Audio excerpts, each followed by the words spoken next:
aqui uma frase de Paulo Freire, né, do saudoso Paulo Freire, que ela casa muito com essa temática. E aí, no final, a gente vai ver por quê. Não há saber mais ou saber menos, há saberes diferentes. E eu acredito muito nisso. E a gente vai ver na teoria de Gardner por que essa frase ela é muito pertinente. Se eu estiver indo muito rápido, alguém avisa, viu? Por favor. Então, eu quero que vocês... Eu não sei se vocês têm um papel aí, eu tinha que ter pedido para vocês colocarem. Mas que vocês pensem, assim, quando eu era aluno e eu tinha um amigo que se destacava na sala de aula, quais eram as características que esse aluno apresentava, que esse colega, ou eu mesma, quais eram as características dessa pessoa que se destacava na sala de aula? Aí eu quero que vocês anotem para a gente ver no final se essas características vão ser contempladas aqui, ou se era só um mito que a gente tinha, que achava que esse cara era o superdotado e tal, ou que se ele não tinha, ou ele era uma pessoa só inteligente, enfim. Aí eu quero que vocês pensem, que vocês anotem, tá bom? Como é que eu faço para vocês saber, dar um joinha aí no chat, né? Ok, vi aqui o Laílson. Saudade, viu, Laílson? Eu vi seu vídeo no YouTube. Certo.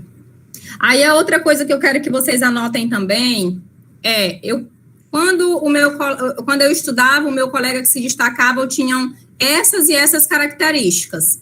Agora, o que hoje eu penso sobre altas habilidades e superdotação é isso. Aí vocês anotem do ladinho ou em outro papel isso aí também.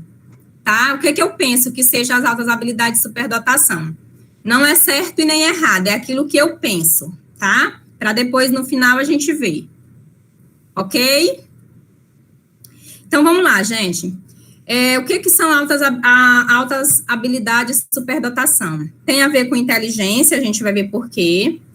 Será que a genialidade é o gênio, é o Einstein, é o Mozart, são esses caras que são conhecidos? O que é um garoto prodígio? Qual é a diferença? O cara é gênio ou o cara é prodígio? E o que é precocidade? O cara é gênio, é prodígio, além disso foi precoce, como é que funciona isso? A gente vai ver o seguinte: precocidade, prodigialidade e genialidade, eles têm pequenas diferenças, mas existem. Quando a gente pensa no senso comum, que é o que as pessoas, no geral, acreditam, sobretudo que é disseminado pela mídia, né? A gente pensa que as habilidades, que essas habilidades, precocidade, prodigialidade e genialidade, elas determinam o mesmo entendimento e que a pessoa que apresenta essas capacidades são aquelas com competência extrema em todas as áreas. E a gente vai ver que não é bem assim. Não é porque o cara é gênio que significa que ele domina tudo, não existe isso. Até porque, humanamente, isso é impossível, né? Só se vai nascer ainda.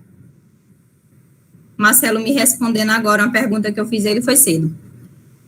Em meio a essas três temáticas, precocidade, prodigialidade e genialidade, há uma característica que é incomum e está intimamente vinculada a cada uma delas, que é a inteligência.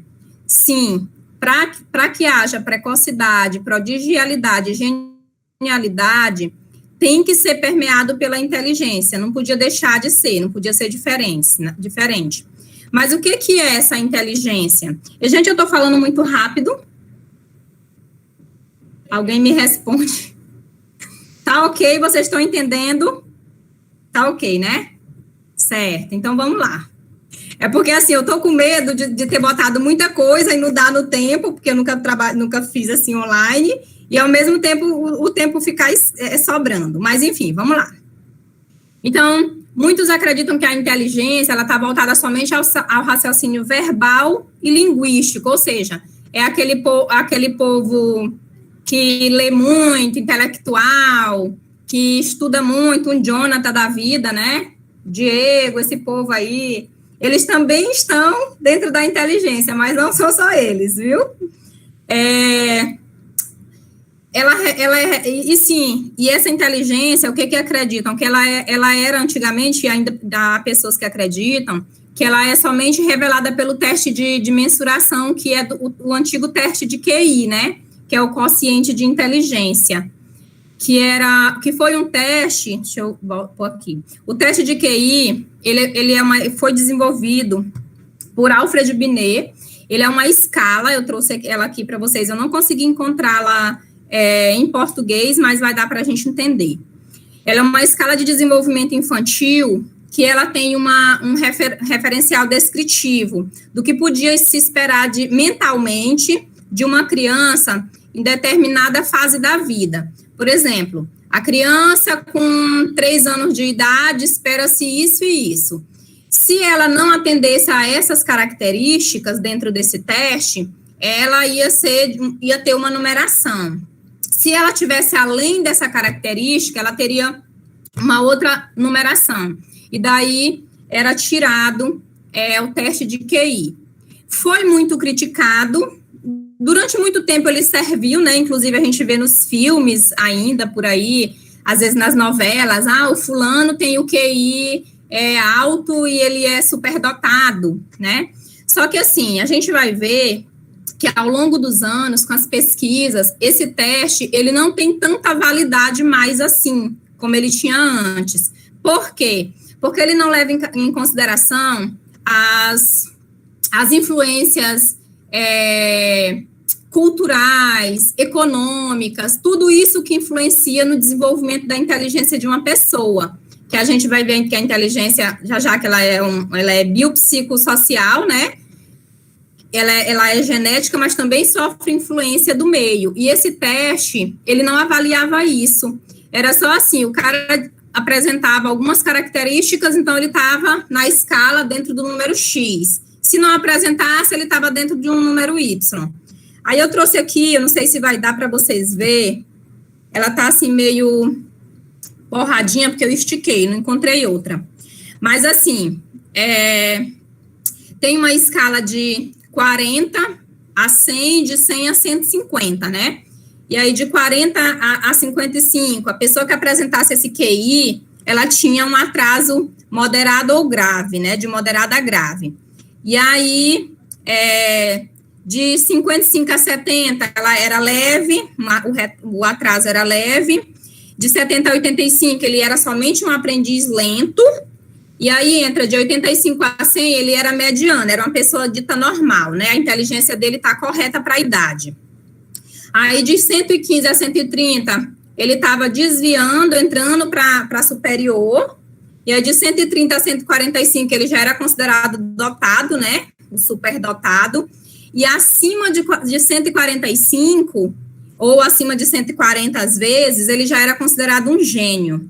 Só que essa escala, como eu falei para vocês, ela só levava em consideração algumas observações clínicas feitas pelo mensurador. Ele não levava em consideração toda a vivência, toda a influência que a pessoa sofria e sofre, né? Que é o que nós sabemos que isso influencia demais no desenvolvimento de um ser humano, né? De uma pessoa. Então, aí, a famosa escala do teste de QI. E aí, esse conceito de inteligência, ele evoluiu. Aí, Gardner, vocês vão ver que, mais na frente que Howard Gardner, ele criou a teoria das inteligências múltiplas. E ele passou a estudar o desenvolvimento do potencial artístico, porque ele não concordava com essa, como é que eu posso dizer, com essa história, né, de minimizar a inteligência, de que a inteligência só se apresentava em 2 áreas do conhecimento, que era a verbolinguística e a lógico-matemática. Então, se o cara apresentava, ele sabia ler muito bem, ele sabia explicar, se expressar muito bem, era inteligente. Ou se ele tinha domínio lógico-matemático, ele também era inteligente. Fora isso, não existia mais nenhum tipo de inteligente. O resto da humanidade estava excluída de inteligência. Então, ele não concordava com isso. E ele percebia que tinha muito artista, né, que desenvolvia, assim, com excelência a sua arte. E ele teve curiosidade de pesquisar isso. Ele é professor nosso contemporâneo, e ele juntou com os alunos dele, e isso era só para ser uma pesquisa de trabalho da escola, né, da faculdade, e nisso ele descobriu que a humanidade apresenta 7 tipos de inteligência. Quando ele foi estudar, ele é neurologista, na verdade, quando ele foi estudar o cérebro, ele viu que cada área do cérebro humano desenvolve um tipo de inteligência. E aí ele ficou bem surpreso. E tudo isso porque ele foi estudar somente o cérebro dos artistas. E aí, esse aqui é o conceito de inteligência dele, é o que a inteligência para Gardner é um potencial biopsicológico para processar informações que pode ser ativada em um cenário cultural para solucionar problemas ou criar produtos que sejam valorizados em uma cultura. Então, é biopsicológico e para processar essas informações, e que ele pode ser acessado, por exemplo, aqui a gente vê agora, nesse momento, a pandemia, né? Então, vamos começar a buscar o povo aí que é inteligente nas áreas, acessá-los para resolver esse probleminha, né? Porque, no caso, criar a vacina. Então, na concepção de Gardner, a inteligência é isso, ele é um potencial biopsicológico. Aí a gente traz aqui uma fala de Pérez e Freitas, que são pesquisadoras de altas habilidades há muito tempo, inclusive são pioneiras no Brasil. Elas dizem que, já que a inteligência segundo Gardner é um potencial, ela não é estática. Eu não sou inteligente somente com relação àquele teste de mensuração, né? Ela evolui, então, tanto em menor grau ou em maior grau. É um potencial, gente. Qualquer potencial, o que acontece? Ele é acrescido se ele for estimulado, ou se ele não for estimulado, ele pode, sim, regredir ou estagnar. E a inteligência, ela é assim. Então, por isso que é interessante que os professores, desde sempre, reconheçam isso nas crianças, que é para poder saber o que vai potencializar na criança. Claro que a gente tem que potencializar tudo, né? Mas as crianças, elas tendem a desenvolver um potencial em alguma coisa, que a gente vai ver aqui, que as altas habilidades, superdotação, não é uma coisa de extraterrestre, ela acontece no nosso dia a dia, são habilidades que elas são desenvolvidas, a gente vai ver como. Aí, como ela diz assim, ó, que depende, em grande medida, dos estímulos ambientais para se desenvolver. Se é um potencial dentro do ambiente que a criança vive, se não for estimulada essa inteligência, ela tende a regredir ou estagnar, né? Então, ela tem que ser sempre estimulada. E aí, eu vou só trazer aqui a teoria das inteligências múltiplas, porque Gardner, quando ele foi estudar a inteligência, o cérebro das pessoas, dos artistas, ele viu que cada parte do nosso cérebro é responsável por um tipo de inteligência. E aí a gente, às vezes, algumas pessoas conseguem potencializar, e isso é natural, tá? A pessoa nasce com isso. Então, em 1983, ele agrupou essas inteligências, né? E ele propôs 7 tipos, que é a linguística, verbo-linguística, faltou o verbo aí, lógico-matemática, espacial, visual, a gente vai explicar daqui a pouquinho. Espacial, visual, interpessoal, intrapessoal, a musical, a corporal sinestésica e a inteligência naturalista. A inteligência naturalista, gente, ela não é de Gardner. Nas minhas pesquisas, eu não consegui ver quem foi que desenvolveu ela. Já li vários livros, vários artigos, inclusive do próprio Gardner, e não consegui. Mas, em 1995, ele resolveu acoplar as suas inteligências por conta da importância que tem para o meio ambiente, a inteligência naturalista. Mas ele não foi ele que descobriu, tá? E aí, aqui, a gente falou do tipo de inteligência para a gente poder compreender esses termos, precocidade, prodigialidade e genialidade. Então, eu quero que vocês foquem aí no bebezinho sentado no piniquinho, lendo um jornal, tá? Eu achei o máximo essa figura. Então, vamos lá. O que é uma criança precoce, gente? Quando a gente olha para uma criança assim que ela, sei lá, ela canta muito cedo, ela começa a falar palavras em inglês muito cedo, a gente costuma dizer, né? Essa criança ela é precoce. E sim e não, né? Por quê? Ela tem que ser comparada, ela é considerada precoce quando ela é comparada com os pares. O que são esses pares? Eu jamais vou poder comparar uma criança que ela nasce, por exemplo, vamos pensar aqui, ela nasceu num ambiente de professores, e esses professores, eles passam o dia todo com livros, eles ensinam essa menina a manipular livros desde de 1 ano de idade ou menos, ela assiste o YouTube, ela estuda inglês. Eu jamais vou poder comparar essa criança com uma criança que vive numa comunidade mais distante, que não tem acesso à internet, que a mãe é analfabeta, que ninguém lá nem sabe o que é livro, só vê falar de livro na escola. Então, eu não vou poder comparar essas duas crianças e dizer que aquela que tem uma vida mais estimulada, que ela é precoce. Não é assim que funciona. É o contrário.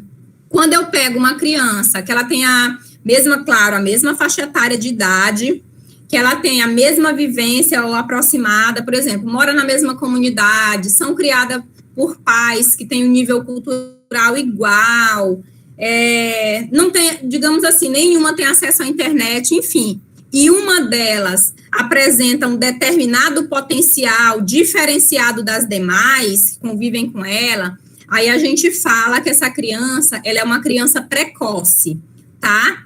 Então, deixa eu só ler aqui o que tem para vocês o texto. A criança que, quando comparada a seus pares, apresenta uma habilidade específica em qualquer área de conhecimento, muito desenvolvida para a sua idade, é considerada criança precoce. Outra coisa, quando adulto, a criança precoce, quando adulto, pode estabilizar os conhecimentos, tá bom? Isso é outra coisa importante que é bom saber. Ela cresceu e ela foi passando o tempo e ela foi estabilizando o conhecimento e o potencial de acordo com a idade dela e dos outros, dos pares. Então, ela deixa de ser precoce, isso é normal, tá? Não é que ela vai ficar burra, não, foi naturalmente isso foi acontecendo. Por isso que é interessante também que isso seja estimulado, tá bom? Porque pode estabilizar esse conhecimento na fase adulta. Então, Virgolin, que é uma autora que eu estudo muito ela é professora da UNB, ela diz que são chamadas de precoce as crianças que apresentam alguma habilidade específica prematuramente desenvolvida em qualquer área do conhecimento, como na música, na matemática, nas artes, na linguagem, nos esportes ou na leitura em qualquer outra área. Como assim, gente? Do nada o menino tinha lá, sei lá, 3 anos de idade, começou a tocar violão muito bem, né, em comparação com os demais. Se ele vive num ambiente junto com os outros, ele se destacou. Aí ele é precoce, mas como eu já expliquei, né? E aí eu trouxe aqui um exemplo, que também a Virgulin que citou, mas a gente tem números. Nossa, são inúmeros. E aí eu resumi esse daqui, o garoto Igor, que ele é morador do Distrito Federal, na época, em 2001, né? Ele tinha 3 anos de idade e foi notícia no jornal local de lá, né? Por ostentar uma habilidade precoce. Aí tem aqui uma fala da Virgulin. Ele surpreendeu sua professora do Maternal 2, quando esta, mostrando um livrinho, perguntou: quem sabe o que está escrito aqui? E o simpático garotinho leu todas as informações. Tudo que tinha lá no livro, ele leu. E aí a escola chamou a mãe eles eram um pessoal que eles eram muito pobres, mas eles achavam livros e deixavam ele manipular. E aí a mãe informou a escola que desde 1 ano e meio ele já passava na rua e lia anúncios, né, do que tinha na rua. E já se exibia lá para as plateias. Isso é muito bom, gente, passar na mídia, isso é muito bom. Mas, com relação às altas habilidades, isso confunde mais do que informa as pessoas. E essa também é uma fala da Virgolin. Porque as pessoas passam a acreditar que só tem superdotação, alta habilidade e superdotação, esse tipo de criança. E a gente vai ver que não é. O Igor é um garoto que na época foi considerado precoce, né? Claro, hoje eu não sei notícia do Igor, se ele estabilizou, se ele continua com essa precocidade. Quando a criança dá continuidade a essa precocidade, ele desenvolveu muito prematuramente e a vida toda ele foi muito bom. Aí ele é considerado um prodígio, ele não estabilizou de acordo com os seus pares. Então, o que é o termo prodígio? Ele é usado para designar aquela criança que, além de ser precoce, como eu falei, apresenta um alto desempenho no campo cognitivo específico na área que ele desenvolve. Pode ser na música, na matemática, em qualquer área, né? Na linguística. Mas, enfim, além de ser precoce, ele é específico. O que significa isso? Não vamos pensar que a criança que é prodígio, ela vai dominar tudo. É ilusão. Ela vai dominar muitíssimo, extremamente bem, uma área específica, tá? Uma única área, que é a área que vai ser do conhecimento dela. Então, os seus feitos são ao nível de um profissional adulto, realiza com maestria e sem demonstrar esforço demasiado. Por exemplo, descobriu-se que um menino é muito bom, nos cálculos matemáticos, cálculos de química, né, que é a área de vocês. E aí, esse menino, ele faz esses cálculos, para a idade dele, é uma coisa, assim, extraordinária. Ele não tem nenhum esforço em desenvolver esses cálculos e é comparado ao nível de um adulto. Então, esse menino, ele é considerado prodígio.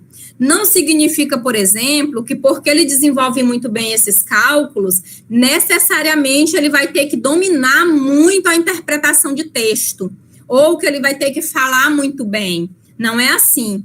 A criança que é prodígio, ele é extremamente eficaz, tem um nível elevado, mas especificamente na área dele, tá? A criança prodígio não apresenta um grau elevado em várias áreas, eu acabei de falar. É ao contrário, é considerada prodígio por ter um desempenho elevado em uma área extremamente específica, tá bom?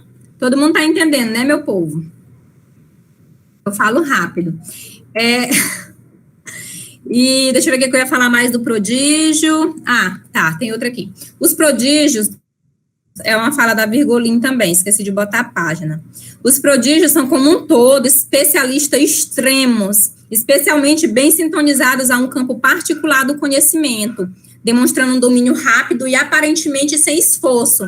Quer dizer, enquanto que a gente ia morrer para entender lá os cálculos que o professor Jonathan põe no quadro, o menino que é prodígio não ia demonstrar nenhum esforço para fazê-los. Embora os prodígios possam ser ou não talentosos no sentido de uma perícia intelectual mais generalizada, a gente acabou de falar disso, não demonstram desempenho extraordinário por outras áreas, por várias áreas. É específico na dele, viu, gente? Sendo precoce, o prodígio revela uma tenacidade no seu desenvolvimento com sua área de talento. Outra coisa, ele vai ter dificuldade de desenvolver talento em outra área. Por quê? E isso não é porque ele queira, isso é natural dele. Ele domina tão bem aquela área específica dele, que ele vai ter muita dificuldade, ou às vezes até resistência de desenvolver outras áreas, de procurar estudar outras áreas. A gente encontra muito criança assim, adolescente assim. Ele tem muito interesse por uma área e ele não gosta da aula do professor fulano, ele não quer mais ir assistir a aula do professor fulano, porque ele se sente obrigado a fazer uma coisa que ele não consegue fazer, tá? Então, o prodígio é isso, ele é extremamente específico na área dele, certo? Sendo este aspecto absolutamente necessário para a sua satisfação, expressão e bem-estar. Então, para que ele tenha bem-estar, ele não é interessante para ele buscar desenvolver outras áreas. Ok. Eu trouxe aqui alguns exemplos que a própria Virgolin citou. Mas, gente, lembrando que existe precocidade, prodígio, prodigialidade e genialidade em todas as áreas. Eu trouxe aqui só alguns exemplos. Um tipo caso de criança prodígio é um pianista catarinense, o nome dele é Pablo Rossi, que com apenas 11 anos de idade, ele gravou um CD com as obras de Chopin, Bartók, Schumann, esse nome russo aí que eu não sei, que vocês entendam como vocês quiserem, e Nepomuceno, tendo sido também notícia na mídia impressa. E aí, outra coisa, já botaram o KKK, né, porque eu não sei russo. Eu não sou garota prodígio nas linguagens. Então, assim, eu volto a falar, é muito bom divulgar isso, a mídia divulgar, mas, por um lado, para as altas habilidades de superdotação é meio complicado, porque as pessoas passam a acreditar que só tem alta habilidade quem é isso, quem chega a esse extremo de ser, assim, prodígio. E aí eu estou trazendo esses termos para a gente ver que lá na frente a gente não tem tantos prodígios no mundo, mas que crianças com altas habilidades de superdotação, a gente tem muitos e muitos. Acredito, a Sociedade Paulista de Altas Habilidades de Superdotação acredita que no Brasil as crianças e adultos, né, com altas habilidades de superdotação chegam a 2,5 milhões. Em alguns países do mundo, chega a 15% da população. Aqui, como a gente não tem uma política assim uma política educacional, uma política pública tão bem estruturada como deveria, a gente não tem um número. O único número que a gente tem, assim, mais próximo foi que em 2017, somente 0,04% das crianças e adolescentes que foram matriculadas no censo escolar, foram identificadas com altas habilidades de superdotação. Isso corresponde a 19 mil e poucas. Então, assim, é muito pouca, gente, é muito pouca identificação para o número enorme que nós temos. Aqui em Açailândia mesmo, nós temos alguns, já que eu vou esperar a pandemia para ir fazer uma pesquisa com esse pessoal, mas, assim, são coisas muito bacanas que a gente tem aqui, que a gente pensa que está longe de nós, mas que não são contabilizados no censo.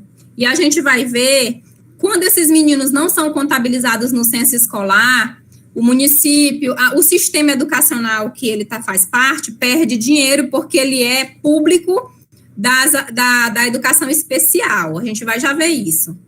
Aí eu trouxe aqui um prodígio acadêmico, outro exemplo, né, o americano Gregory Robert Smith. A biografia desse menino é tão grande, eu tentei trazer aqui o máximo que eu pude.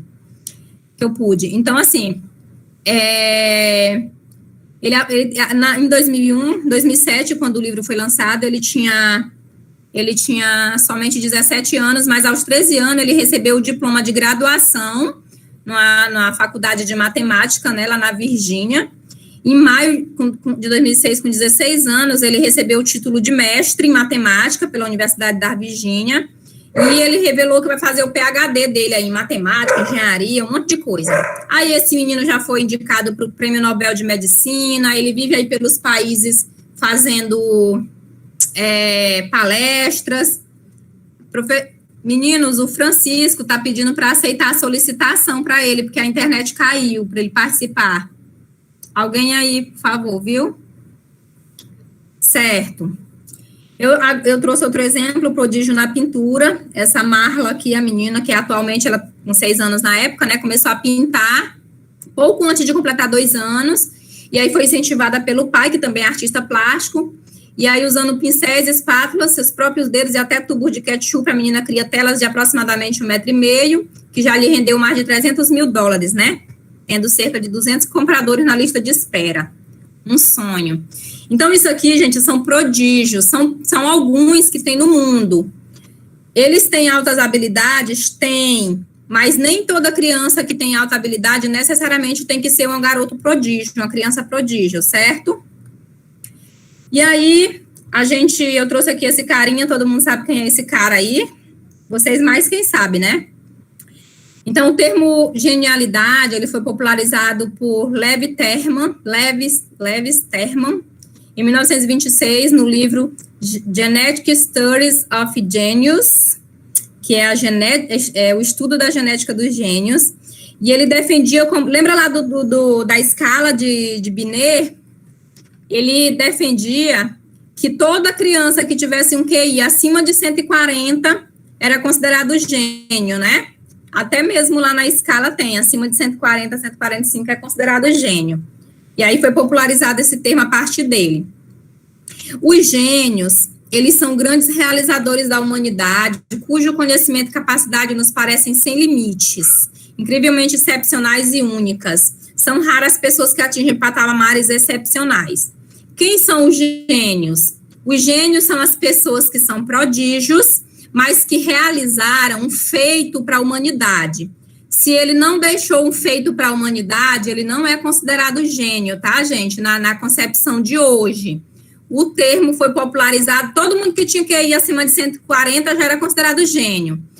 Depois, com as pesquisas, chegou-se à conclusão que os gênios são aqueles prodígios que deixaram feito para a humanidade. Ok? Genialidade é isso. Aí eu trouxe aqui alguns exemplos de genialidade. Mozart, que aos 5 anos compunha sonatas, aos 8 produziu uma sinfonia e aos 16 já havia composto 135 obras de distintos gêneros musicais. E a gente sabe que, para a música, né, Mozart deixou um grande legado. Então, esse legado dele, que ele era prodígio, a gente vê aí que ele era precoce e prodígio, né, desde os 5 anos, então ele deixou esse legado, por isso ele é considerado gênio. Leonardo da Vinci, que elaborou esboços ainda na Idade Média de um helicóptero e de um submarino. Aí eu fico pensando, meu Deus, como é que uma pessoa na Idade Média pensa num negócio desse, né? Eu acho que nem eu hoje não conseguiria pensar assim do zero. Picasso, pela sua grande produção artística excepcional, desde cedo também. E aí Einstein, que a gente não precisa falar muita coisa, né? Que ele revolucionou a física moderna. Isso aqui é uma fala de Fleite, que Fleite também é uma autora, uma pesquisadora dessa área aqui no Brasil. E aí, a gente chegou nas duas grandes teorias que embasam as altas habilidades de superdotação no mundo hoje, tá? A gente, Joseph Renzulli, que nasceu em 36, é americano, ele é professor emérito de uma de faculdade lá também, tem uma biografia extensa, e ele criou a teoria dos 3 anéis, que a gente vai já ver. E Gardner, que a gente acabou de falar, né, Howard Gardner, ele é professor de Harvard, e em 1983 ele propôs a teoria das inteligências múltiplas, né, quando ele agrupou as potencialidades em 7 tipos de inteligência, e em 1995 acoplou junto à sua teoria a inteligência naturalista. Então, o que é a teoria dos 3 anéis? Ela divide, deixa eu passar logo aqui, ela divide as altas habilidades de superdotação em 2 grandes categorias, que é o tipo acadêmico, ou conhecido também como superdotação escolar, e o tipo produtivo criativo. Então, o tipo acadêmico, que é esse que a gente conhece, que a gente vê nos filmes, que a gente vê nas novelas, os meninos que são intelectuais e tal, ele é aquele que apresenta um rendimento escolar superior ao de seus colegas, se destacando em alguma disciplina escolar. Aí tem uma fala aqui da Pérez, né? Suas habilidades normalmente concentram-se nas áreas linguísticas e lógico-matemáticas, que são também as mais valorizadas na escola. É o que geralmente a mídia apresenta, né? Como sendo a única inteligência, que a gente viu aqui que não é a única inteligência. Mas Renzulli, ele dividiu nesses 2 só para a questão de organização da gente entender como é que funciona. Esse tipo acadêmico ou superdotação, a gente costuma dizer que é aquele que come o que os outros produzem. Por exemplo, se der um texto para eles lerem, deixa eu fechar aqui a janela, que tem um cachorro latindo aqui. Se der um texto para ele ler, um livro, ele devora, ele entende, ele consegue expor o que ele entendeu. Se der uma fórmula matemática para ele fazer, para ele desenrolar, ele desenrola. Mas se colocar para ele criar o livro, para ele desenvolver a fórmula matemática, aí ele não consegue, ou se conseguir, ele tem muita dificuldade em conseguir. Então, esse é o tipo acadêmico ou superdotação escolar, né? Que a gente costuma dizer que ele come o que os outros produzem. E isso é um defeito? Não é, gente. Não é que ele domine, não é que ele queira isso, é natural. Inclusive, esses meninos aqui, principalmente esses, são aqueles que sofrem muito preconceito. Sabe aquela história de ser o CDF?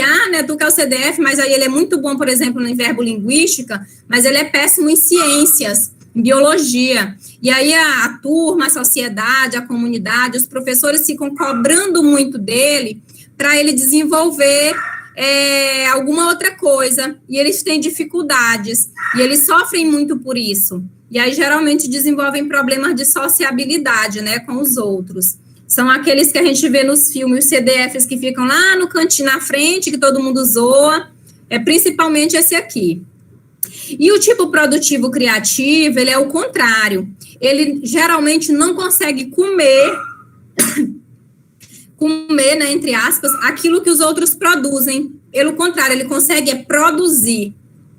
Por exemplo, um grande exemplo que nós temos aqui no Brasil é o Oscar Niemeyer, a gente vai ver daqui a pouco.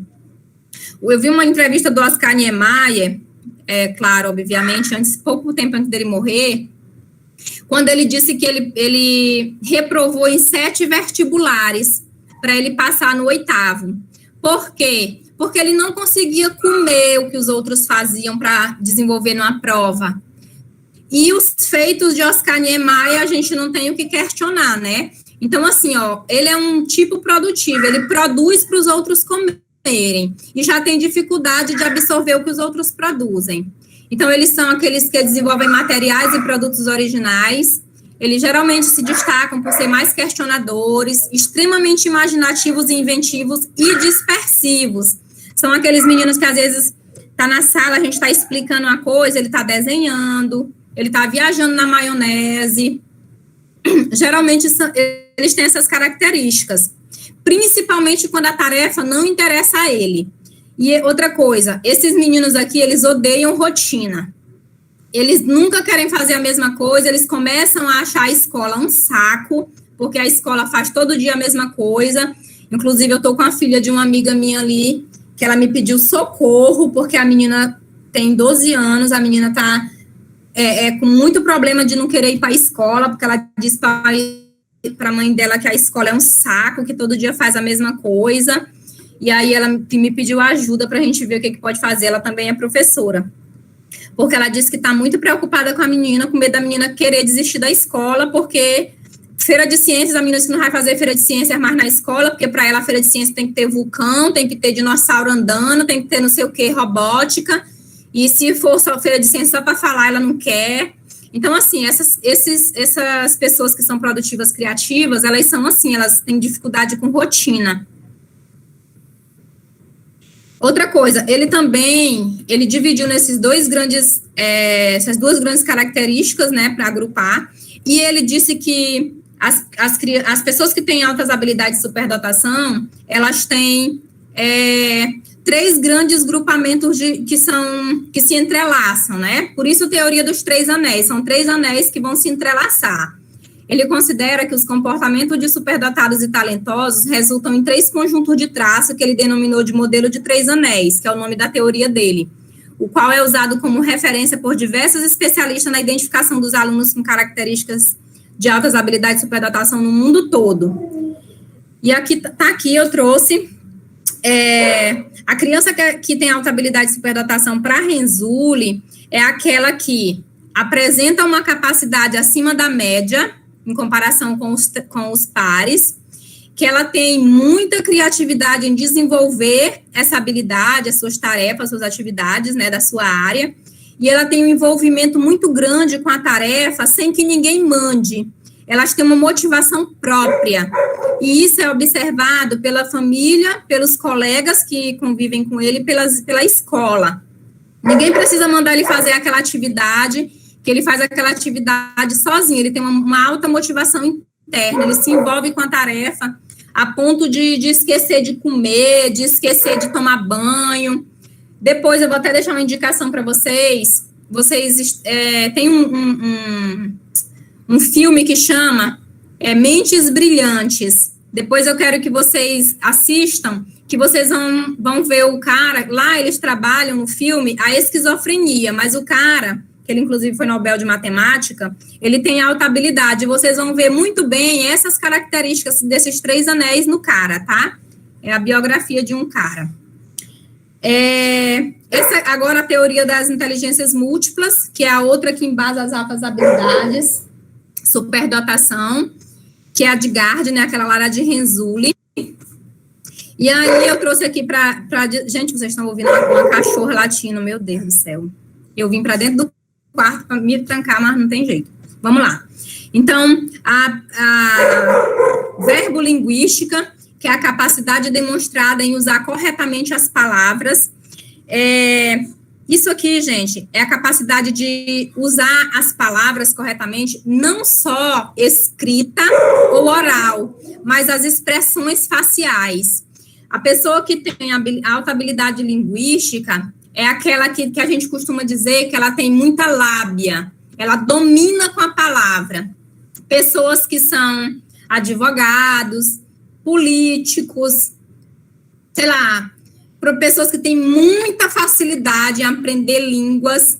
Por exemplo, nós temos uma criança aqui em Açailândia que ela aprendeu, com os 2 anos, ela aprendeu a falar inglês sozinha.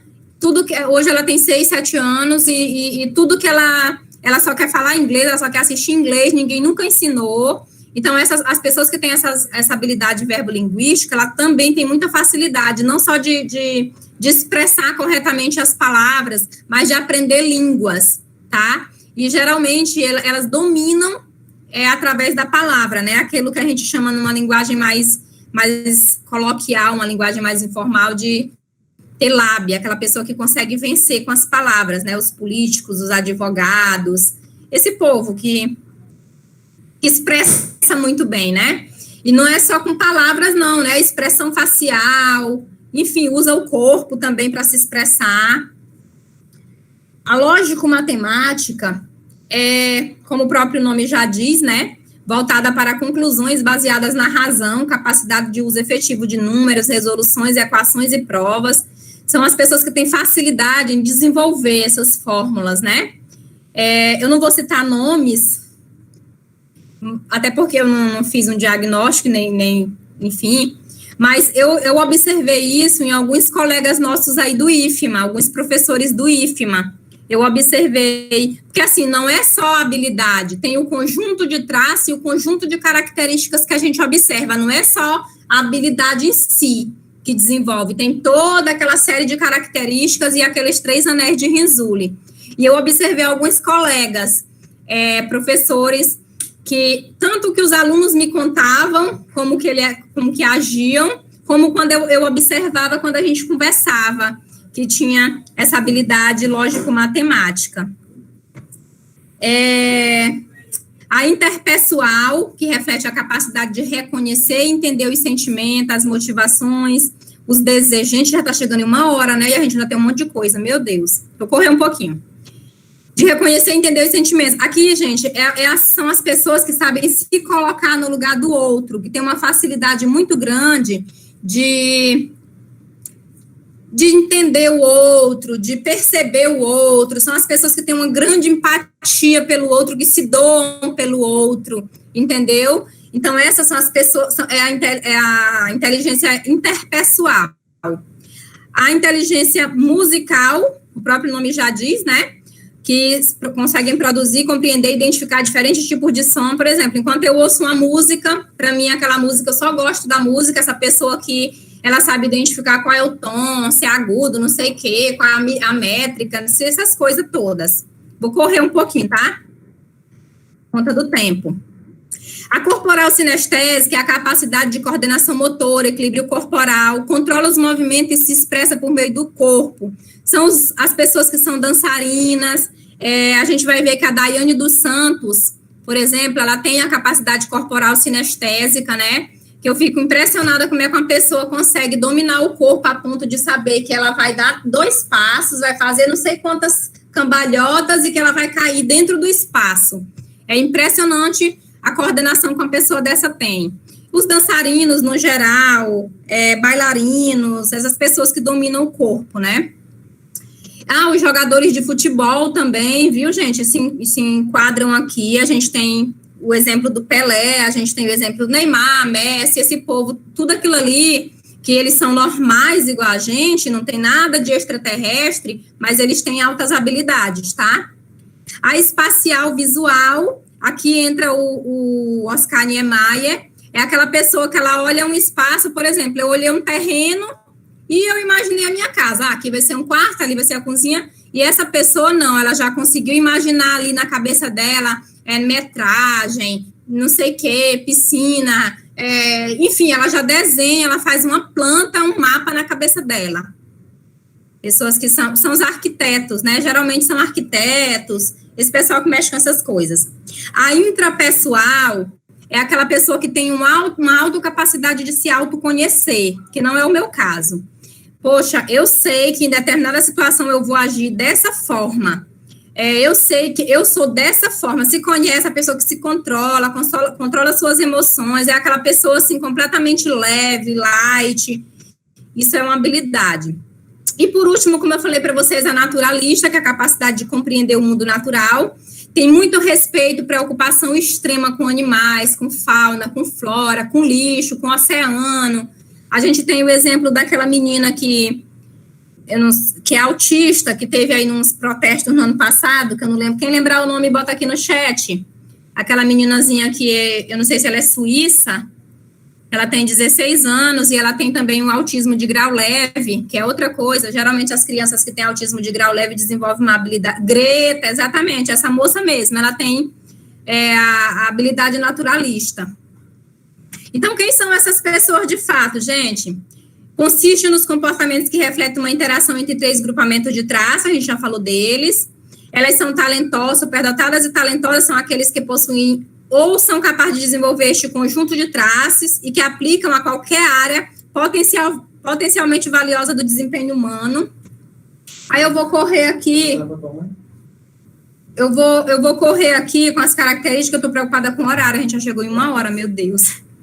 É porque é muito grande, gente. Eu enxuguei, mas vamos lá. Persistência ante a dificuldade inesperada. Ela não, quando ela tá para resolver um problema que é do interesse dela, ela não abre mão, ela vai ao extremo, ela não dorme, ela não come. Assincronismo, isso aqui é outra coisa. O que é o assincronismo, gente? Ela tem a idade de 10 anos, mas ela tem a experiência, a maturidade de uma pessoa de 18, por exemplo. Independência de pensamento. Eu vou só fechar a porta rapidinho aqui, só um minuto. Desculpa, gente. Independência de pensamento. Enquanto a gente, as crianças no geral, elas seguem muito o que o pai diz, a mãe diz, ela não, ela já está desenvolvendo um pensamento, a opinião própria. Senso de humor refinado, ou seja, ele é crítico, ele é um senso crítico exacerbado. Por exemplo, ele faz crítica com sarcasmo, geralmente faz crítica com sarcasmo, por isso tem dificuldade de relacionamento, gostam de aprender coisas novas e novas formas de fazer as coisas. Seus interesses, posso ficar tranquila? Tá bom. Seus interesses são frequentemente tão amplamente ecléticos como intensamente focalizados. Por exemplo, eles podem, às vezes, gostar de todo tipo de música, ou às vezes não, é aquele tipo de música e todas as outras nenhuma presta, tá? Pode ser para apresentar. Senso de humor refinado, eu já repeti isso aqui. Tem menor aceitação de verdades prontas. Lembra que eu falei da independência de pensamento? Tem menor aceitação de verdades prontas, eles buscam sempre os porquês. Ele não concorda com regras. Por que essa regra? Essa regra vai prejudicar algumas pessoas. Não é assim, ele não concorda com o autoritarismo, ele sempre vai ser o do contra, se ele achar que essa coisa não vai beneficiar as pessoas. Concentração prolongada numa atividade de interesse, isso aqui às vezes a gente tenta conversar com ele, às vezes está conversando, mas ele está tão concentrado que ele não abre mão da concentração dele, é uma coisa natural. Tem uma grande tendência ao perfeccionismo. Outra coisa que faz com que ele não tenha amigos, que ele tenha dificuldade de ter amigos, porque ele é tão extremamente perfeccionista que as pessoas, os amigos, eles não conseguem alcançar o perfeccionismo dele, ele se torna uma pessoa, às vezes, chata, uma pessoa exigente demais nas amizades, nas coisas que vai fazer. Nem todo mundo quer fazer trabalho com ele. Frequentemente, eles apresentam uma energia interminável, que às vezes conduz a um diagnóstico de hiperatividade, é outra coisa. Muitas crianças, elas têm, às vezes, o diagnóstico errado pelos psiquiatras, neurologistas, de hiperatividade, porque ele tem uma energia tão interminável para aquela coisa que aparentemente ele tem hiperatividade. E aí taca ali remédio controlado no menino. E aí bagunça a vida do menino, e aí deixa de incentivar a potencialidade dele. Seu comportamento é frequentemente bem organizado, direcionado para um objetivo, ele é focado, extremamente focado, e é eficiente no que se refere às tarefas e à solução de problemas. É aquele menino que ninguém precisa mandar ele fazer uma tarefa de escola, e quando ele não sabe, ele chora, ele esperneia, mas ele até encontrar a solução. Geralmente, eles aprendem habilidades básicas melhor, mais rapidamente e com menor número de exercícios práticos. É aquela questão que a gente falou, por exemplo, das crianças que são prodígio, né? Mas as crianças que não são prodígio, mas que também têm alta habilidade, elas geralmente aprendem sem esforço demasiado, desde que seja naquela área que ele desenvolveu a habilidade, porque às vezes nas outras áreas ele desiste, desiste não, ele sofre, na verdade, porque, e às vezes não consegue, né, porque por ser humano, mas ele, no geral, na habilidade dele, é como, por exemplo, a gente morre para fazer um cálculo, tinha um aluno que agora seria o 8º período, dos meninos lá da Babi, do Francisco, um colega que eles falam, enquanto todo mundo estava morrendo para fazer um cálculo, ele fazia o cálculo com a maior facilidade. Então, é uma habilidade, uma alta habilidade, uma das características, né, da alta habilidade. Eles são sempre motivados a examinar aquilo que é incomum, sendo altamente inquisitivos, fazem muitas perguntas, buscam a compreensão daquele fenômeno, ele quer ir a fundo, ele quer entender o processo, ele quer saber por que chegou naquele resultado, por que chegou nessa compreensão. Todas essas características, elas são observadas, viu, gente? Claro que uma ou outra a gente não observa, né? Mas, no geral, muitos aprendem a ler mais cedo que as demais crianças de sua idade, apresentando uma melhor compreensão das nuances da linguagem. Frequente, eu não consigo ler aqui, que tem um negócio por cima. Leiam com mais rapidez e apresentam um vocabulário mais amplo. Outra coisa, às vezes eles apresentam uma habilidade e a leitura, porque ele tem a necessidade de desenvolver a habilidade dele, e ele precisa da leitura para dar apoio, e aí às vezes ele desenvolve muito bem a leitura. Gosto pelo desafio, desgosto com a rotina, a gente já falou. Criatividade e liderança, é aquele menino que junta todo mundo, vai fazer o trabalho, junta todo mundo ali, todo mundo já quer ir com ele já organiza, tu vai fazer isso, aquilo. Eles exibem uma motivação intrínseca para aprender, para descobrir ou explorar, sendo frequentemente muito persistente, já falou disso. Entre aspas, eu prefiro eu mesmo fazer, é uma atitude comum, porque por ser perfeccionista, ele tem raiva que os outros não conseguem atingir o nível dele, aí ele prefere ele mesmo fazer. E aí a gente entra aqui na Política Nacional de Educação Especial, na perspectiva inclusiva. Eles são aqueles que, segundo essa política, né, na nossa política de educação inclusiva, apresentam notável desempenho e elevada potencialidade em qualquer dos seguintes aspectos, isolados ou combinados. É aquilo que eu falei, quando ele apresenta, junto com a habilidade dele, às vezes ele apresenta a habilidade de leitura, né?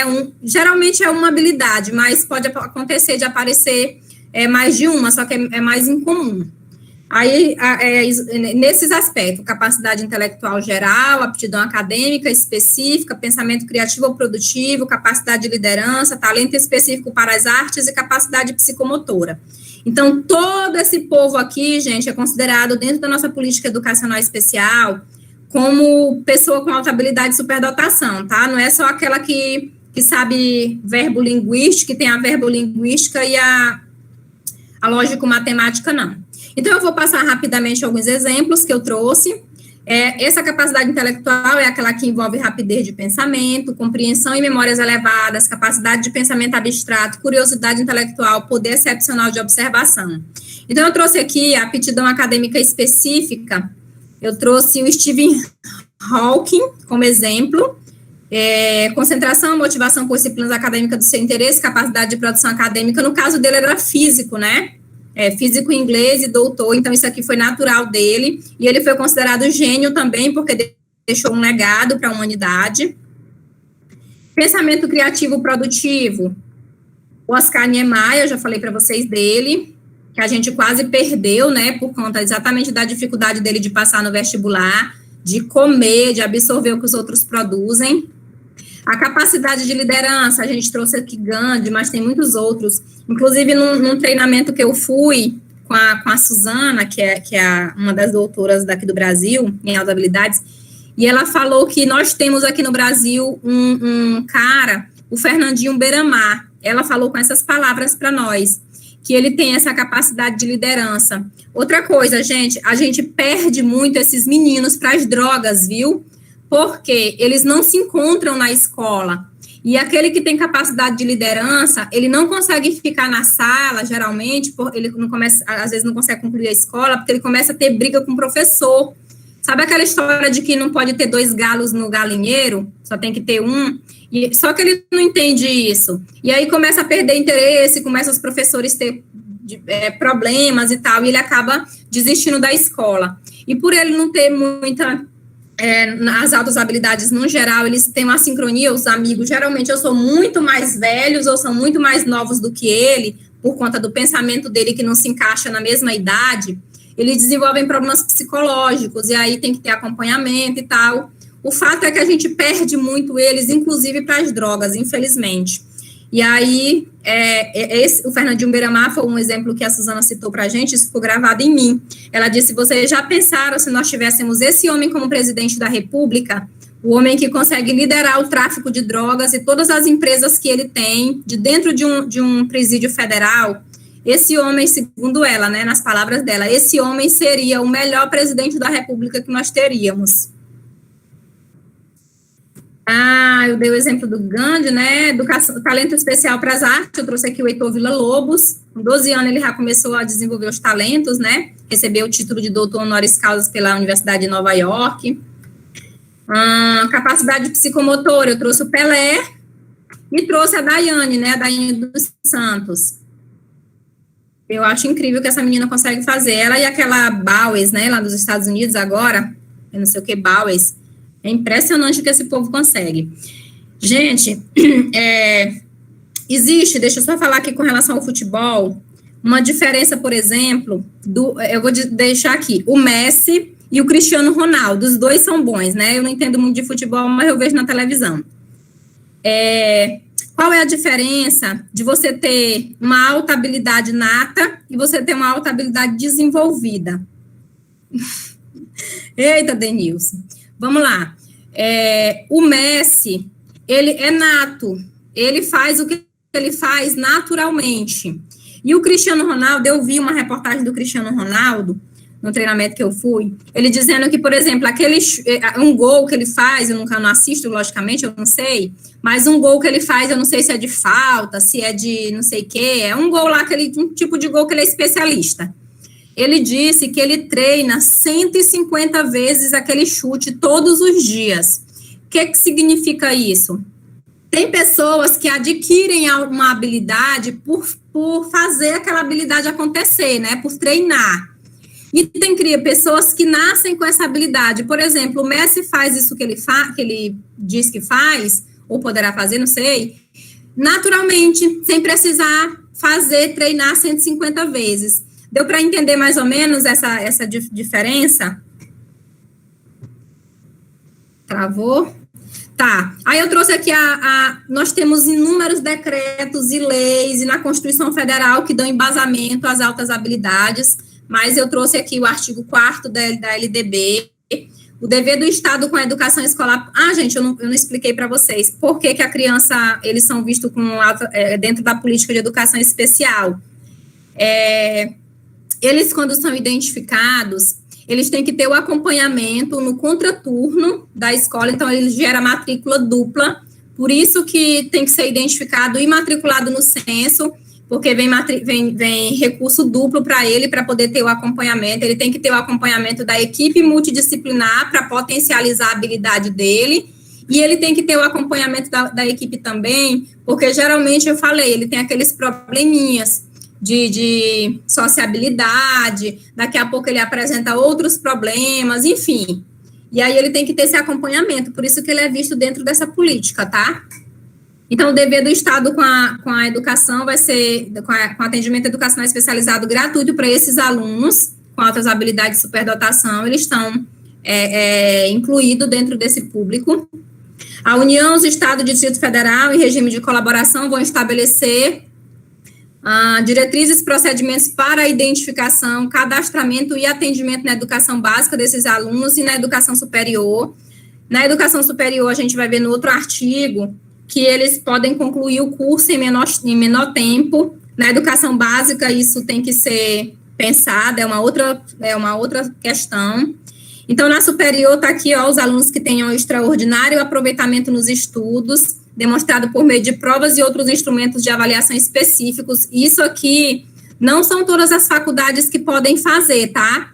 Se o aluno demonstrou que ele tem um potencial no ensino superior, né, esse aproveitamento extraordinário, aí busca, assim, as universidades que podem dar esse certificado de conclusão mais rapidamente, depois dele fazer essas provas, né, aplicada por essa banca. Eu sei, uma faculdade que eu sei que faz no Brasil é a USP, tá? Por exemplo, foi identificado que o menino tem um aproveitamento excelente lá na matéria de química, em química no geral. Então, o IFMA poderia acionar o USP, o núcleo da USP para altas habilidades, e aí essa banca aplica essa prova para esse cara, e aí baseado nessa prova, né, nesses requisitos, ele pode ter o estudo dele, a graduação dele reduzida, né, terminada em menos tempo. E, para efeito da lei, entende por educação especial, aquela que é oferecida dentro da própria sala de aula, né, preferencialmente, e atende os alunos com altas habilidades. A aceleração de estudos, enquanto que lá é a mesma coisa do ensino superior, só que aqui é mais complicado, porque no ensino superior, a pessoa já está com a personalidade formada, e na educação básica ele ainda não tem a personalidade formada, então é muito complicado fazer esse trabalho aqui, tá? A gente teria que ter uma aula só disso aqui, para a gente debater. Tá. O poder público ficou, desde 2015, de instituir um cadastro nacional para esses alunos, e até hoje a gente não tem nem como identificar esses meninos, quanto mais esse cadastro, que seria para cadastrar esses meninos no cadastro nacional. E a identificação precoce de alunos, ainda no artigo 59A, um parágrafo único, com altas habilidades de superdotação, os critérios e procedimentos referidos no caput do artigo, as entidades responsáveis pelo cadastramento, os mecanismos de acesso aos dados do cadastro e as políticas de desenvolvimento das potencialidades dos alunos que trata do caput serão definidos em regulamento. E até hoje, desde 2015, esse decreto saiu e nunca foi feito. Aí eu trouxe aqui as diretrizes, aqui eu já falei tudo. Então, vou passar. E essa última lâmina aqui os NAAs, foi criado em 2005, gente, os núcleos de atendimento para altas habilidades de superdotação em todo o Brasil. No Maranhão, nós temos o núcleo que fica lá na Coab, em frente ao terminal da Coab, quem conhece São Luís já deve ter visto lá. Nós temos só 2 no Maranhão, é o do município de São Luís e esse aqui que é do estado. O nome é NAA Maranhão Joãozinho 30, ele tem 13 anos, tem 200 alunos, eu fui lá conferir num seminário, tem 200 alunos em 2019, tinha, né, não sei se ainda tem, são 18 professores, 9 grupos de enriquecimento, lá tem um grupo de geohistórica, musicalidade, biologia, linguagem, gente, é uma coisa, assim, extraordinária. Vocês precisam ver o menino que eu conheci lá com 10 anos, que ele já estava escrevendo 60 livros, não, lendo 60 livros e escrevendo o 10º livro, com 10 anos de idade, uma coisa, assim, impressionante. Deixa eu ver o que eu tenho mais aqui. Eu tenho esse vídeo para passar, mas depois eu passo para vocês porque vai tomar muito tempo. Aqui estão as nossas referências. E muito obrigada pela atenção de vocês. E eu espero que eu não tenha confundido mais a cabeça de vocês, falando muito rápido, tá? E peço desculpa por ter ultrapassado o tempo.